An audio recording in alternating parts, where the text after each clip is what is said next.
and welcome to the T2 Hubcast with me, Bernice Casserley. And me, Tracy Roberts. Hi, Tracy. Hi, second time lucky. Yes. We've had the giggles, haven't we? Yeah, this is the thing sometimes with us. We get into this room and whether it be podcasting, filming videos for the T2 Hub, I don't know what it Training, is. yeah, we just get into a giggle. Yeah, we can stand in front of a big audience and group of people and chat all day long. Oh, yeah. But we just get a bit silly sometimes. So, Tracy, we've been having a few chats recently and we've kind of thought, actually, let's get into the podcast room and actually record a podcast. So can you explain why we're here today? We're here to maybe give our listeners a bit of food for thought around talent. That sounds quite interesting. It does sound quite interesting. And we have had loads of chats about it, haven't we, with customers most recently. Yes. And why is it important? Because I think talent management overall can be, I'm going to use the expression misunderstood, maybe. Okay. I think that people's approach to talent is all very different. I think that often in organisations we either have nothing in place for talent management, or we kind of feel that it's maybe at the bottom of a big pile of stuff that we're kind of working on, if you like, or we have a talent programme or a talent initiative, if you like, but we're maybe not as finely tuned into what we're going to do with that talent initiative. And sometimes actually organisations have got really great ideas about it, but it's just the mechanisms behind it that maybe they just need to, do some work to, I guess, maybe get better outputs, really. So I thought what we would do today is maybe talk about it as a generalistic conversation piece, as in what we've been kind of finding, maybe common traps within talent management programs, considerations, and maybe just that conversation around high value roles as well, because I think sometimes there's a direct crossover somewhere. Yeah. But sometimes that message becomes a little bit misconstrued as well. So because we've been having so many conversations like this around how we do this within organisations, and we're doing a lot of consulting on this at the moment, I thought, let's just get it out there, because it'd be good for the listeners to think about actually in their organisation. So if there's someone who is in a talent management programme or initiative, how does it look, feel, what are they getting from it? And hopefully they've got some golden nuggets in there. They go, well, we're doing that and we're doing it really, really well. For those people who are kind of heading up those initiatives or thinking about heading up those initiatives, what can we give them today as considerations to set off on the right foot with it, or to go in and just tweak it a bit to make sure that it suits them well? So you've come from commercial kind of settings. Have you seen this done well? At times. You were being very careful there, weren't you? Yeah.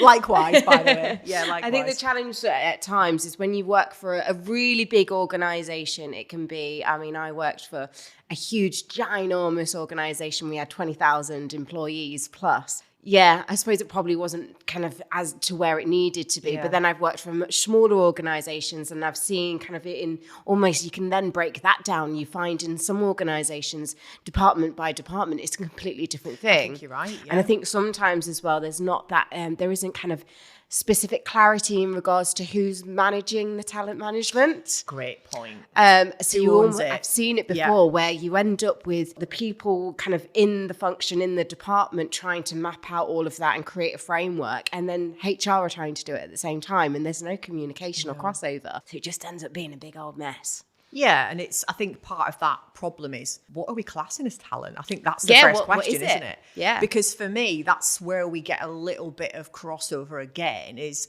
and this is going to be probably a big debate that we start off in some organisations when they listen to this podcast. It's, what is your talent? What does it look like? And sometimes when we go into organisations, they've got very, very different systems in place that tell you what their talent looks like. Of course, there's problems with each of those things, so this let's just mention one that's really obvious, 9-box grid. Yeah. Okay. So we know that if this is used really well, this can be a fantastic tool, but there's a few problems with those tools. So I've written a few down.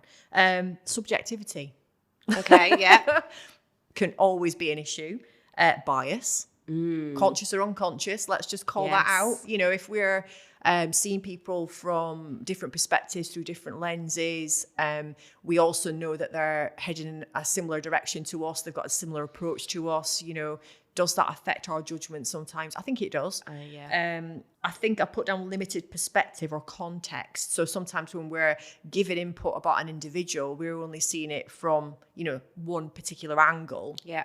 And actually, if we put them into a different setting or a different context, would we have seen them differently in terms of their performance and their attributes of skills? Because we know they're different. And I think you only see what you see. And especially if you think about kind of the way that a lot of organizations are running at the moment, we've got hybrid working, we've got remote working. So sometimes it's a case of what you see from that employee is only the outputs. Yeah, you're right. You don't see their skills and attributes and all of the things that they're doing kind of on the day to day. So how can you truly assess some of the things that you're trying to assess? And also, how close are you to those individuals? I'm just going to say it, if we've got a lot going on in our organization and, we're the person above them that makes that decision, do we see everything that's going on? Sometimes it's not our fault. Sometimes, the business requirements, the draw from the other stakeholders, etc., means that we don't see the devil in the details sometimes. Or, coming to another point, we've actually neglected their development needs because we've not necessarily, as you say, saw the opportunities and thought, right, let's actually push them a little bit out of their boundaries here, or let's actually support them by giving them something to work on. That one thing I think would be really great as a marginal gain, as an example. So I think if we're not seeing it and then it comes to assessment and we've neglected that is sort of our fault, because 50% of that kind of agreement between us and them is going to be us giving them some opportunity or giving them some tools or whatever it might take. If they don't choose not to take it, then that's different. But then we score them low on something on our talent grid or our scoring system, whatever it might be. And then actually, is that because we didn't actually provide the opportunity or we didn't provide the support? Comparisons, I think this is a big one. So if we're looking around an organisation, and it does lean into a little bit of the stuff that we've spoken about previously around quiet quitting, etc., which you brought up a great point about that this morning. If you're looking around the organisation, there's certain behaviours or there's certain ways of working, and one person doesn't fall into that category and do it exactly the same way. If we've got a whole team of people that do it this way, but their work-life balance feels different, as an example, and we think, great, we're getting great outputs, but this one person sits slightly outside of that and does it slightly differently, and you maybe think, oh, they don't seem to work as hard as that other person. They probably do, or it's their way of doing things. And we can't compare apples and pears. That's not what it's like. The other thing is that some people have more experience, more tenure. They've fallen into good habits, bad habits, whatever it might be. So those comparative things can steer our decision making when we're scoring them or putting them somewhere on a grid as well. And then the last thing is stereotyping. It's certain roles. It's certain personalities within roles. It's certain attributes that people bring to a role, and we kind of make assumptions, and straight away we might say, oh, that person would never do this, or would never do that, or they wouldn't enjoy this. Or for that type of role, you'd expect someone just to sit in that role for a long time and do those things that they're really good at. They're not going to be interested in doing that because the last person who did this. And we'd like to think that in this day and age, we don't think like that. But unfortunately, we get patterns in organizations, and that does happen. It does. The other thing that I was thinking about when I was thinking about tools and scoring systems was how aligned we are as a leadership team. So we see this a lot, don't we? So let's give a great example. If you've got a leader within the higher leadership part of the organization, and they're having a big discussion around, these particular people that are just below them, someone who's got high levels of perfectionism within them is probably going to score a little bit less, even if that person is epic. If they don't see that they really, really exceed their expectations, they're going to score them a 3 instead of a 4. Sorry, Bernice's chair's just fallen down. That's really funny. Just squeaked. And then if you've got someone who's, eternally optimistic, as an example, and they really are humanistically built and they're looking for the good in people, then they will score highly based on, potential maybe, because they'll see that. And then as a whole, the discrepancy between those sort of places on the grid or the way they see things is always going to be different. So for me, one of the questions I would ask the listeners now is, in your organization, how do we avoid those things? How do we, consider the bias, the subjectivity, the balance of the scoring, our lens, if you like, as a company? And are we balancing up our opinions of skills, attributes and behaviors rather than just that role, so to speak? Because for me, there's a distinct difference between those three things. And I would invite organisations to maybe consider that. And what would you say is the difference between those three things? Well, I think skills are innate, aren't they? Some people just have it, and you can look at it. And certainly in organisations where you build up a level of professionalism within a certain subject matter expertise, if you like, and you've got it, and it's inbuilt, and of course you can improve and you can get better, etc. With attributes, this is something that, most people have within them, but it depends on the situation they're brought into. You'll either have a slightly lower attribute level in certain things or a higher level of attribute. Yes. But the difference between those two things is that most of the time attributes can be honed a little bit. And actually, if we bring awareness to it, then actually we can start to increase our levels. And then before you know it, you've got a whole system that you didn't know that person had, or you might have had an inkling. Yeah. But the only way you're going to do that is to try and figure them out and maybe hone. Put some challenges in place. Think about how you can bring them out. Behaviors is the biggest thing for me. You can have someone who's got high skills, high attributes, but the reality is, do they fit your culture? Are they spreading your message in a positive way? Do they want to be there? Is there a psychological contract? That's one of the sort of parts that I would add to the equation. Is it high? Do they really want to be there, and are they fully invested in your company? And unfortunately, unless we listen to people and ask the questions and really do the maths on roles and characteristics, etc., we're probably guessing that. Yeah. I think sometimes when it comes to that psychological contract, and it might be that we're trying to guess that, but sometimes I think you can see it as well. But that's the thing, you can do kind of all of this fantastic work on mapping your talent, mapping that future talent, and assessing kind of what you have right now and what you need going forward. But if you've got disengaged people, then that's another piece of work that you've got to do. Yeah, and that's the point is, are we considering all those variables? Loved what you said there, because for me, it's when it comes to talent, I think the one thing that we do is we look at what we've got at the moment, and we sometimes, so some businesses have gone in with the best intentions. They've gone, let's look at who we've got and let's look at who's doing well and who we want to develop.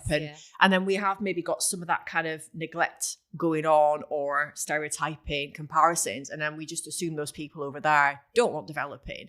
And what we see a lot here when we're dealing with cohorts and exec coaching is actually, going back to a previous podcast, some people are actually quite happy in their roles. Yeah. They don't necessarily want to increase in terms of their responsibility levels, but they might want some extra responsibility side to side. Yes. Or we're making assumptions, aren't we, about those people, so we just leave them out. Have you actually had a conversation with them to find out what they want? Yeah, so that brought me on to what I said, which was focusing on the future. So with our talent, what value creation have we got within our organization? So rather than just thinking of the here and now, it's like, actually, we're going to have to consider two things.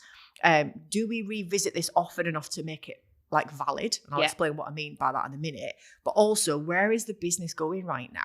What is our short and long-term goals, and what's our BHAG? Because once we know what our BHAG is, we can look at our talent and go, right, we need to shape our talent programming or talent support or whatever you want to name it, so to speak, towards those things. And rather than just being a generalistic approach where we have, two groups of people coming through, some that are individuals that have put their hand up and said, I want to be a leader or I want to be developed, and other people that are like, I might.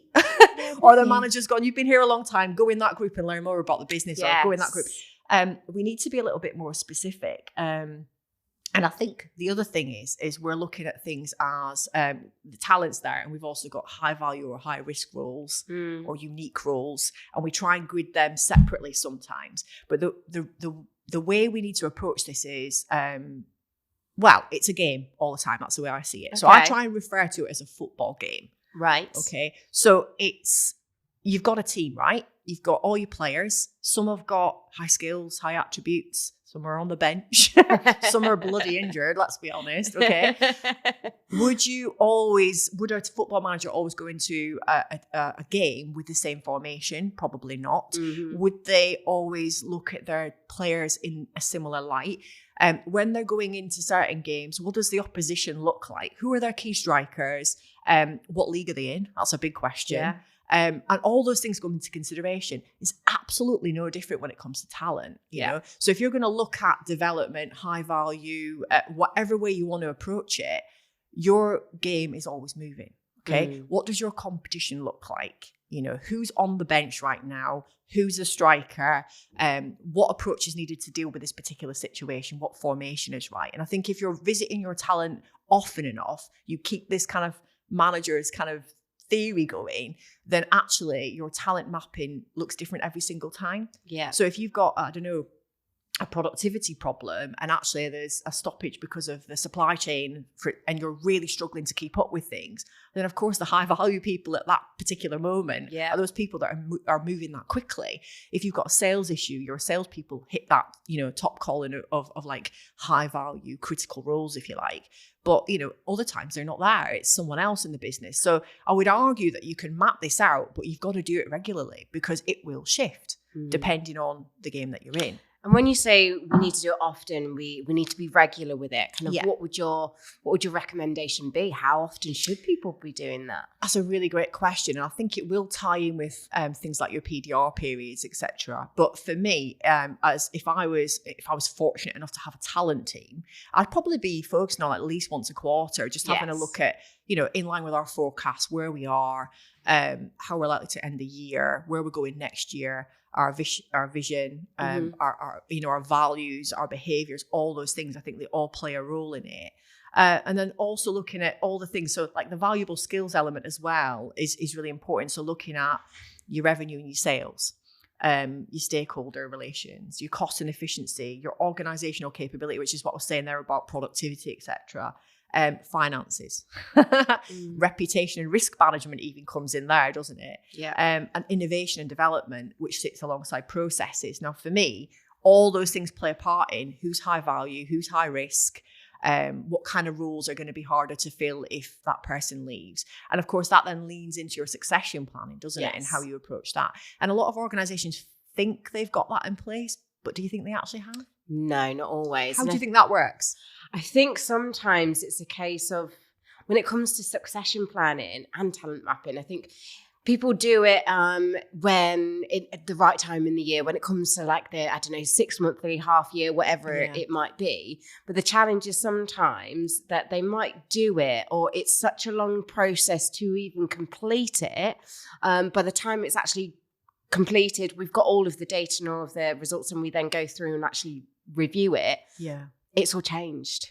People have left, people have joined, people have moved around. And so it actually, I've seen that happen where it's taken months to get around the whole organization to complete that one task of having a full kind of 9-box grid. And then it was then followed up by succession planning. But it wasn't beneficial because it had all changed by the time we'd actually completed the job. So this is where it needs to be regular. It needs to be often as well. And sometimes I think it can be overwhelming to people within an organization whose responsibility it is to do that, to think, oh my goodness, we've got 1,000 employees to get through. We've got 10,000 employees to get through. Whatever that number is, start off small, really think about, okay, going forward at the moment, so retention, for example, kind of where are we seeing the biggest issues? Where are we spending the most in regards to recruitment, bringing people in? Where are we losing people? Which part of the business is underperforming at the moment? Going forward, the skills that we really need for the future, or the behaviors, the attributes that we need going forward for the next 6 months, 12 months, 3-5 years time, what is it that we need going forward? Let's focus on that first. Aim for it. Rather than trying to do it full scale, full organization across the business.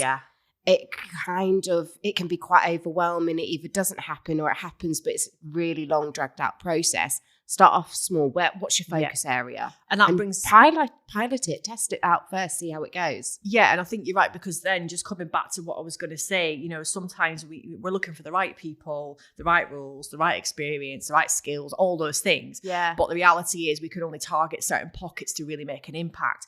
So sometimes I work with an organization that says, right, we've got a talent program, and I go, okay, what does it look like? And sometimes we're part of that, which we're really happy about, because we love to do, a bit of us, a bit of the other organizational elements. It works best if you do it that way. However, then what we'll say to those organizations is, what are you going to do with them when they come off this program? And of course, we can still chip in there, because we can still send updates, and there's future CPD training, whatever it might be.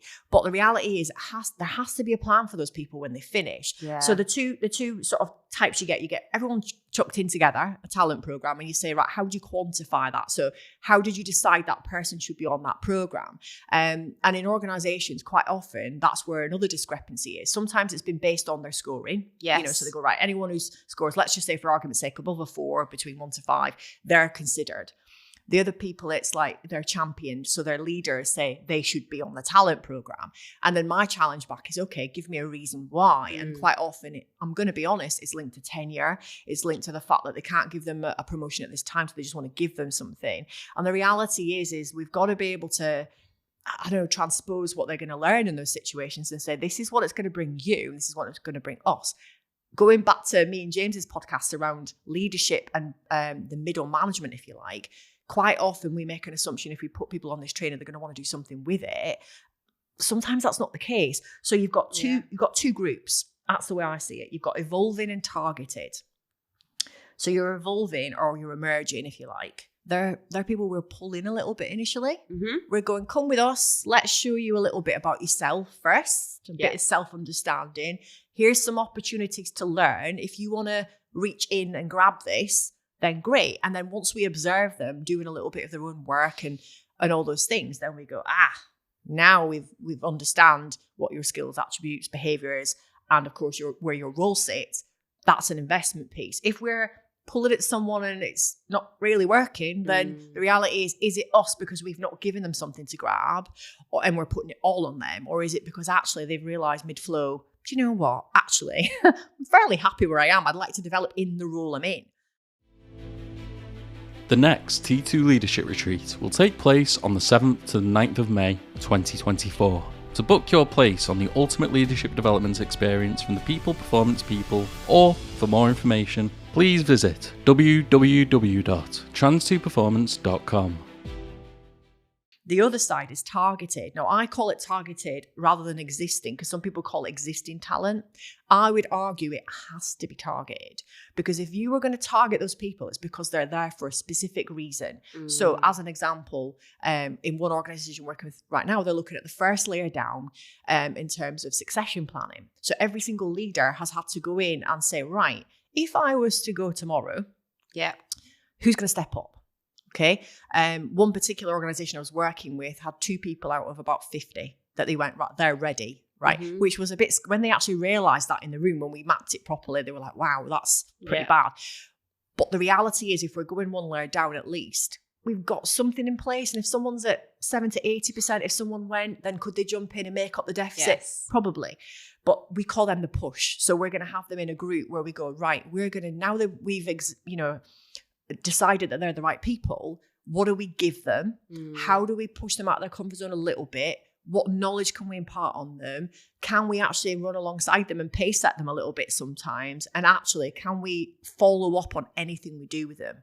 And this is my bugbear. It's like we can slap any course on anybody. Yeah. We've got to bring it to life in the real life scenario. So when we're in our training rooms or when we're out with people, we will try as much to bring that to life. As you know, we're storytellers, right? And we can share experiences from different sectors. But until they go back in the organization and someone picks that up as their mentor, their coach, whatever their setup might be, we're not pushing people. Yeah. Not really. No. Pushing people on a course is one thing. Pushing people moving forward is what's going to make the difference.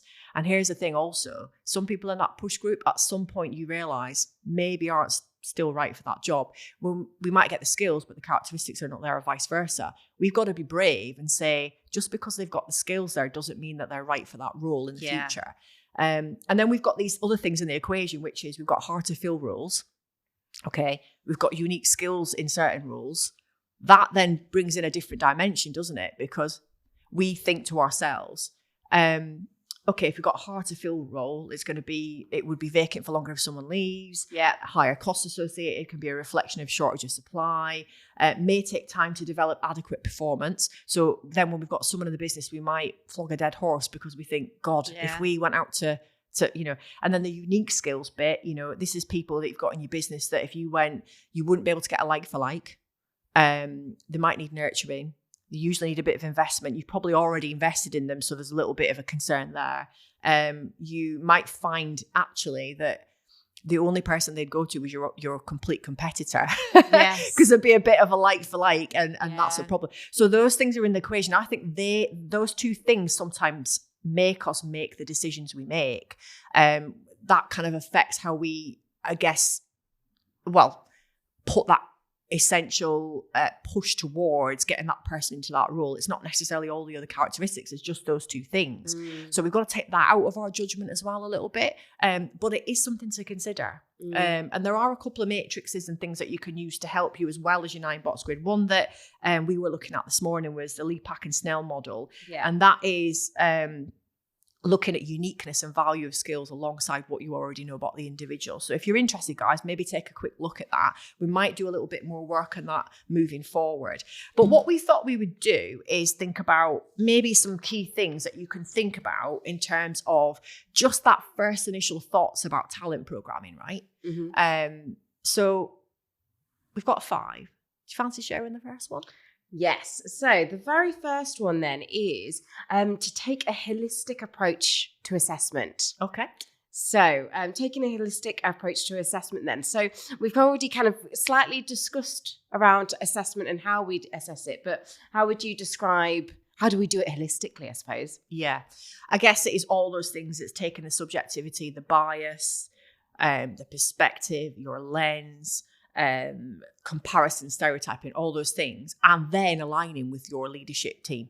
Like, Yes. what does good actually look like? Yes. Let's agree on it. Let's, if it takes training for us first, that's what we need to do. Yes. And then we need to take that alongside our risk, as in high value, high risk, considerations about specific roles, all those things, and look at it from the top down. So we make sure we're all, scoring on the same sheet, if you like, but also taking everything into the equation, particularly what we need for the business and how do we create future value. Yeah, I think that's something it's critical, I think, that you have to do that. It needs to be completely aligned, because otherwise it can be such a nightmare. And also as well, what's the point in spending all of that time doing that if we're not aligned on what we need, what we want, and what does good look like? I think that's something that sometimes gets a little bit missed because we get so caught up on actually, right, okay, we need this for the future, or we need this right now, this is our gap right now. But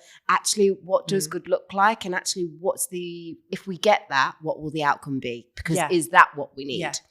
And that sometimes gets missed. Good. So first essential thing then was to take a holistic approach to assessment. So the second thing that we're exploring then is to focus on development and growth. So tell us about that.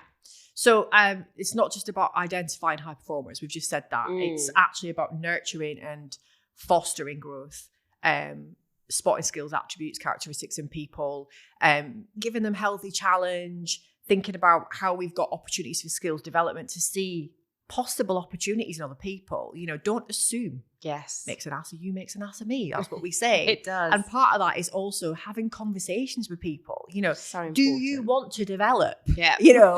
And if you don't, why not? Because if it's because they're happy, then let's think about side-to-side movement, and opportunities we can give them to make their jobs better or their earning potential better, whatever it might be. But it's about us always focusing on development and growth from their perspective, but also the organization's perspective. Yes. So if we see there's a shift and all of a sudden our key kind of BHAGs changing, big, huge ass goal, by the way, if you don't know what that is, then how are we focusing our attention a little bit more towards that? So conversations with people, conversations with the leadership, and then how we make that aligned to make sure we're creating opportunities. Yeah, I think it's really important. And again, sometimes doesn't happen enough, or those career conversations, however you want to describe it, it only typically happens when the performance framework tells us it's supposed to happen. Yeah. But you make a really good point there as well, that it needs to be not only what that person and that employee wants and what their dreams, but it needs to align to the business goals as well, of course. So good. So number 2 then was to focus on development and growth. So the third one that we're exploring is diversity and inclusion. Well, we've got to put it in there, haven't we? Definitely. Got to put it in there. Why? Well, it's a key conversation. That's another podcast.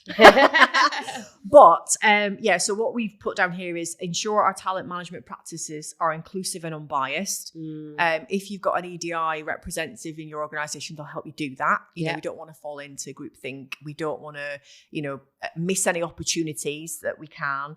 But considering individuals from various backgrounds, experiences, and perspectives, because this doesn't only just create creativity and problem solving, but also creates a more inclusive workplace culture, and just overall that the fruits of what we get from that are just massive, aren't they? So I think when it comes to DEI elements, it's our lens and their lens. What can we do to make this? And it's not just about backgrounds, experiences, and perspectives. It's different parts of the business. It's just creating that kind of, just because you work in accounts, who's to say you can't work in marketing? Exactly. If you work on the factory floor and you want to change tack, what are we doing about that? What can we do to create those experiences? So I think there's a whole big holistic view on that one as well. Yes. But for me, that is something that we don't unlock enough. So it's something that we really need to think about. Good. So moving on to the fourth essential consideration then, clear communication and expectations. Oh, God, if communication was great in every single organisation, we wouldn't have work, would we? So we wouldn't. As we've been saying today, so transparency in what you're talking about when it comes to whether or not you've got an evolving or a targeted program going on, what the expectations are of people, what their career paths could look like, what their opportunities could look like. Yeah. You can only have that through discussion, a two-way discussion, not a one-way, which is what we tend to do with our little tick box exercise in our fill-in. Yeah, definitely. Clarity that sets the stage for effective performance, but also empowers employees to take ownership of their own growth. So for me, going back to that push-pull is like, where are people in their careers? Are we pushing or pulling? But are we doing our fair share as an organisation too? But then when we do see things change, a little bit like tug of war, all of a sudden someone starts pulling back at us, we think, okay, we've definitely got someone here who really, really wants to move forward in the organisation, do something different, whatever it might be. Let's make sure that they understand the opportunities, what's in front of them, and actually maybe allow them time to ask us questions as well, because I think quite often we give them a heap of stuff and leave, and actually if we just give them a little bit of time to be more curious about certain things, they can find things out for themselves and actually do something about it. So Good. And then, so finally, the fifth essential consideration then, when it comes to mastering talent, is adaptability and flexibility. Yes. So as we've just said, it's ongoing. It's not a one size fits all. Let's just, fill a cohort full of evolving and existing leaders. Let's think about actually, what game are we playing today? Yeah. How will that change our vision of what talent looks like? How are we still aligned on our scoring system? Because let's be honest, we've got to make sure we calibrate sometimes. It's a big thing. We can fall into bad habits. We've got to adapt. We've got to think about all those things we were discussing there, high value, critical, specialist, all those different types of roles, but look at them from a different perspective based on the business requirements. But we've got to stay agile in our approach. And sometimes a good way to do that is to keep revisiting our talent strategy. Yes. But also then aligning it with things like our PDR periods, or when we relaunch our new value system, or whatever it might be. And remember that it's not a one size fits all program that you can leave. Just leave it in the corner to if you're lucky enough to have a talent team, then brilliant, they can take control of that. But the talent team needs to work really closely with the leadership team that support that. And that's the other thing. If you have a talent program, does everyone on that leadership forum, so to speak, know who's going through that process? And are they open to becoming a coach, a mentor, an advocate, a supporter, whatever you want to like? If they know that and they're actively taking part, they can't at any point say, well, they didn't achieve this goal, or we gave them these tools and they didn't use them. Part of our responsibility as a leader is a little bit of that, is to lean in from time to time and offer our support. And I think that means every leader. It doesn't mean just the one specific leader over here in accounts where they've got someone on that program. It's someone across the room in a meeting that thinks, okay, well, I'm going to work with them on a project. I'm going to dig a bit deeper. I'm going to offer them my support, whatever it might be. And I think that kind of falls into that as well. So we've got to really tailor our approach, but make sure it's always a fluid thing that we're doing. We can't just put people into grids and think that the magic's going to happen. And just because someone's reached a pivotal point in their career where, they've been there a long time, they've got high tenure, they've got high skill, are the characteristics still right for the business? Does it line up? Are we putting a little bit more emphasis on high value, high risk roles rather than actually looking at this from a more holistic perspective? Yeah. And we've got to align what we offer. It even affects the way we advertise our roles, doesn't it? Yes. And the approach we take on those things. And people are smart now. They're looking for things like that. When they come into your organization, they will have a view. They will have a presumed psychological contract with the job that they're about to do and the business that they're about to go into. And that does change. And it has shifted generationally, hasn't it? I think as well, the expectations of, I don't know, even just looking at a job advert these days, it focuses on kind of the overall responsibilities. But I mean, just thinking about every job that you've ever had, and this is a question to everyone who's listening as well. If you can really think back, the job that you're in currently, does that 100% align to what was advertised as well? Because quite often that doesn't happen. But some organisations, instead, what they're moving to now is actually kind of more skills-based, just in the recruitment process, because they know that that's actually what's needed, rather than a bullet point list of responsibilities and a bit of fluff around how great the organisation is. Absolutely. So maybe just the way we sift people as well, the way we interview, the way we advertise got to be rethought. It's the full employee journey, isn't it? Yeah. And they will ask about development. A lot of the smart people will. And it does look different for each person. Some of it is around our gaps analysis. So for instance, if we're working with our targeted talent group as an example, of course we're working towards at some point filling a gap. But we've got to think about how specific that journey can be for that person. So they might do some generic stuff, but then we need to give them specific stuff. So it comes down to targeted development and even things like interview preparation experience. So if they're going to step up to the next level, so I know some people have gone through that interview for that next role 4 times, not officially, but unofficially, so that they can really kind of go through the process of prepping, understanding the gaps and all those things. Where when you've got evolving talent going through, of course, you're going to give them an element of understand yourself first and then think about how you can be selected in the future and then, lead the journey that way. And that then takes them onto development programs. So consider both those things. 5 top tips there that will hopefully get them thinking in the right way. We're probably going to revisit some of this stuff in a little bit more detail, aren't we, to help people maybe figure out how to effectively use a 9-box grid as an example. Yes, because there's so many different things to explore when it comes to talent planning, talent mapping, whatever you want to kind of, however you want to describe it. So I suppose just to kind of close off the podcast, if we just very quickly kind of recap what those 5 essential considerations were. So number 1 was take a holistic approach to assessment. Focus on development and growth. So it isn't just about identifying who your high performers are. It's about actually continuing to nurture those potential the potential growth. Diversity and inclusion as well. So make sure it's inclusive, that we're bias free as well. Clear communication and expectations, really important. Adaptability and flexibility. We've covered a lot there, Tracy. What match are we playing? Sorry? What game are we playing? What game are we playing? Yeah. And if you were to give just one piece of advice to listeners around kind of how to manage and handle all of this, what would that be? I'd say step back. Yeah. Look at where your organisation is going, what your BHAG is, what the short-term limitations and obviously performance-related stuff is that's in the equation there. And really take stock of how you're approaching this. Are you in a position where you have got what you would class as succession planning in the business?